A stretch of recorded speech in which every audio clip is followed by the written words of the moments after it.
So just before we go into the FBA Stars course, I wanted to make sure that you really understand what it takes to launch an Amazon FBA business. Well, first of all, I think the most important thing is to have a goal set out for yourself. So whether that's earning an extra 1,000 a month or an extra 5,000 or an extra 10,000 a month, make sure you write that goal down somewhere so you see it every single day. Now, this is an important trick and an important factor for you to be successful.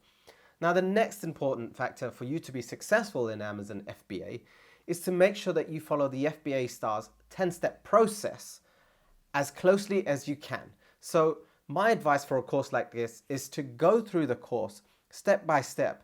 Just quickly breeze through all of the modules so you have a good basic understanding of what's to come, what's involved in the whole process altogether. Now, once you've done that, go back to the modules and actually start implementing and taking action.